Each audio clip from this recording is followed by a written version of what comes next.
आप और मैं रोमांचक समय में जी रहे हैं। यीशु की वापसी जल्द ही होने वाली है और हम अपनी आंखों से इस बहाली की शुरुआत देख रहे हैं। यह हेजकेल की भविष्यवाणी की इस्राएल राष्ट्र सूखी हड्डियों के रूप में जीवन में बहाल हो जाएगा। 1948 में शुरू हुई यह हेजकेल 37 वचन 1-14। हम हड्डियों को एक साथ आते हुए, मांसपेशियों को बनते हुए और त्वचा को एक राष्ट्र के रूप में शरीर को ढकते हुए देख रहे हैं। इस गतिविधि से अलग वो सांस है जिसे परमेश्वर भविष्य में राष्ट्र को बहाल करेगा, जो मेरा मानना है कि उनके अंतिम पहचान और परमेश्वर के पुत्र यीशु को उनके मसीहा के रूप में स्वीकार करने की एक तस्वीर है। दुखद बात यह है कि उन्हें अपने मसीह को पहचानने से पहले एंटी क्रिस्ट से निपटना होगा।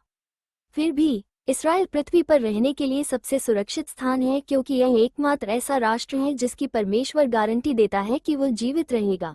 यरूशलेम की शांति के लिए प्रार्थना करें। भजन 122 वचन 6। इस्राएल की राष्ट्रीय एकता के लिए यरूशलेम की शांति नितांत आवश्यक थी। यदि वहां झगड़े और फूट पड़ गई तो ये राष्ट्र के पूरे जीवन को नुकसान पहुंचाएगा। कबीले झगड़े से भरे केंद्र में जाने के लिए आकर्षित नहीं होंगे। इसलिए उसने लोगों की खातिर और परमेश्वर के घर की खातिर शांति के लिए प्रार्थना की। आज लोग उन चर्चों और सभाओं की ओर आकर्षित नहीं होते जो विभाजित और झगड़ते हैं। परमेश्वर के लोगों और परमेश्वर के सम्मान की खातिर हमें भी पवित्र आत्मा और सत्य में एकता और शांति बनाए रखने की कोशिश करनी चाहिए। रोमियो 15 वचन 5-6। अब धीरज और प्रोत्साहन के पिता परमेश्वर मसीह यीशु के नमूने के समान तुम सभी को एक दूसरे के लिए सहानुभूति दे। 6 ताकि तुम सभी एक मन और एक मुंह से प्रभु यीशु मसीह के पिता को आदर दे सको। ISOAPM फाउंडेशन अकादमी में आपका स्वागत है। नमस्ते।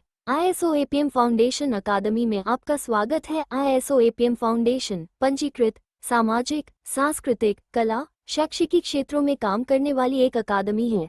इस संगठन के माध्यम से शैक्षणिक, कला, कार्यक्रम, अभिनय कार्यशालाएं, समाज के कमजोर वर्गों की मदद आदि बहुउद्देशीय कार्यक्रम चलाए जाते हैं। संक्षेप में, व्यक्तित्व विकास प्राप्त होता है।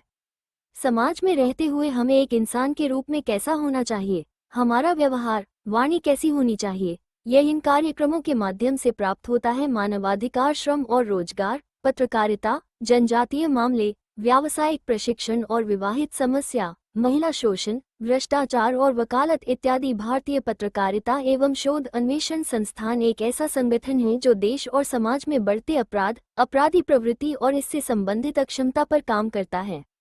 इस संगठन का मुख्य उद्देश्य अपराध जांच, साइबर अपराध जांच, फोरेंसिक जांच के साथ साथ राष्ट्रीय सुरक्षा और व्यक्तिगत सुरक्षा पर काम करना है। साथ ही ये संगठन देश के युवाओं को इस क्षेत्र में करियर बनाने के लिए उचित प्रशिक्षण भी प्रदान करता है।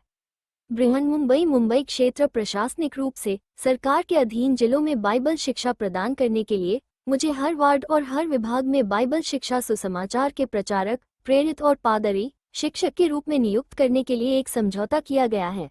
अधिक जानकारी के लिए संपर्क करें। मो 9,699,933,054 https://mywebsite in Anant Pentecost mission foundation. अधिक जानकारी के लिए संपर्क करें।